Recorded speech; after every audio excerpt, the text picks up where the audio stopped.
So it's been a while since I've made one of these videos. Um, Part of the reason for that is I'm not actually too sure what the value is in them.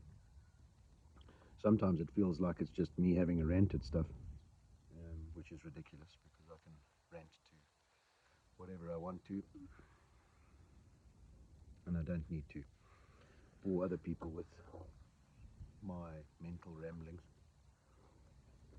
Anyway, thought I'd make another coffee sipping video. I think that was the term some half-baked beginner politician tried to coin at some stage. So I've been having a lot of thoughts recently, and this has been building over the last couple of months. I've been having a lot of thoughts recently about the way people behave and react to social media and what gets posted and what gets forwarded, and the effectiveness of that. And I've said it in the past many times, that social media, the internet, any exposure to it or access to it and use of could be such an efficient tool, so very efficient. But it seems to decline exponentially with exposure to it. And I'm talking in terms of human nature. There seems to be this inherent need in humans to complicate the hell out of things, and then seek the least resistant path. And I think that's what people are doing at the moment. Everyone is throwing infographics, let's call them that. We should actually call them propaganda, because that's what it is, around on various groups. And it doesn't seem to matter how much you try and educate people or make them aware that what they're doing is negative. It doesn't really matter how much you do that. They still seem to do it because the desire to be the first person to forward something like that is just, it seems to overrule everything, where instead of logic actually coming to the fore and being the limiting factor in people's behavior, emotion is, unfortunately. That seems to be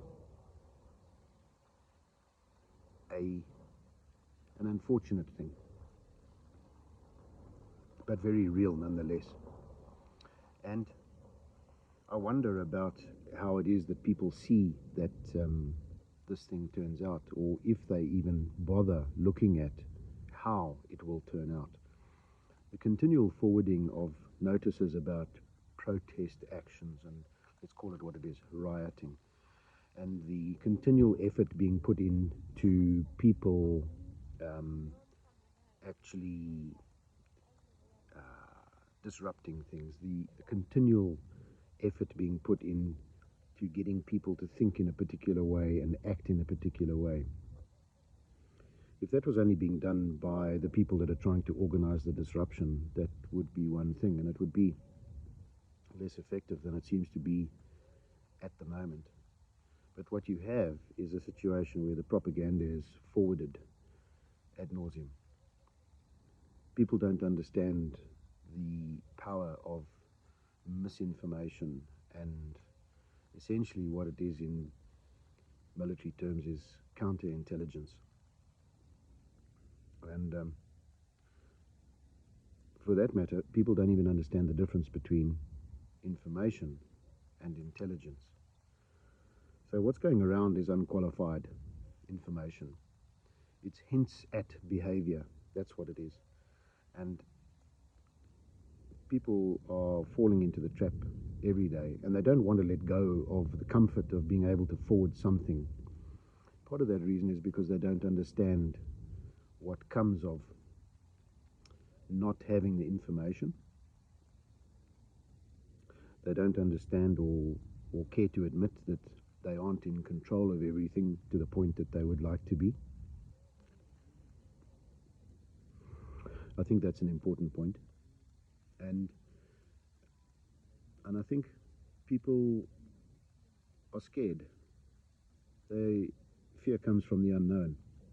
and therefore people do something in order to seem to be,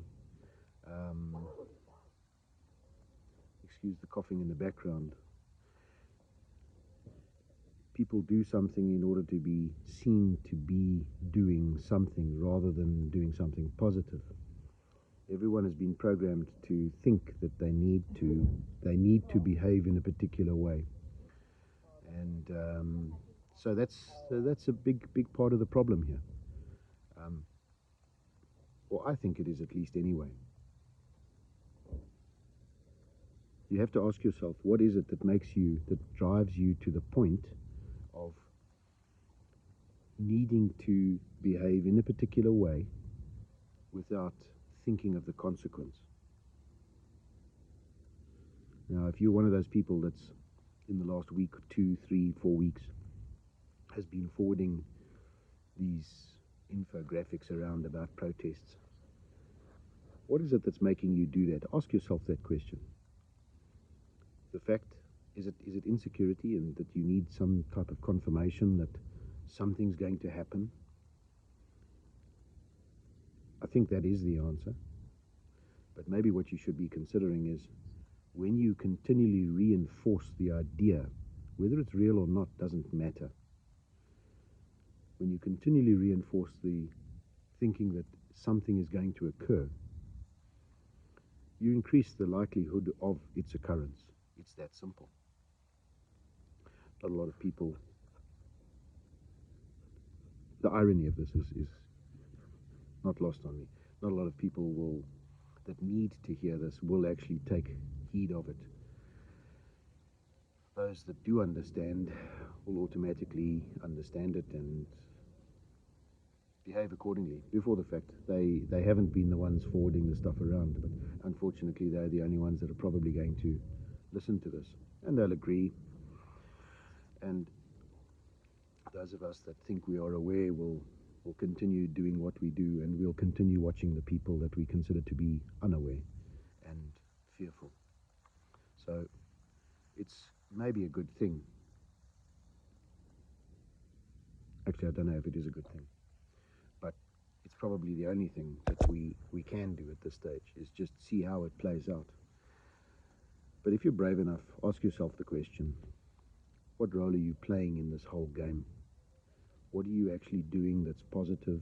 And that means not just proactively, positively doing something to minimize the problem, to minimize the fallout, but what are you doing to not get caught up in everybody else's fervor in the moment, everybody else's need to throw information around?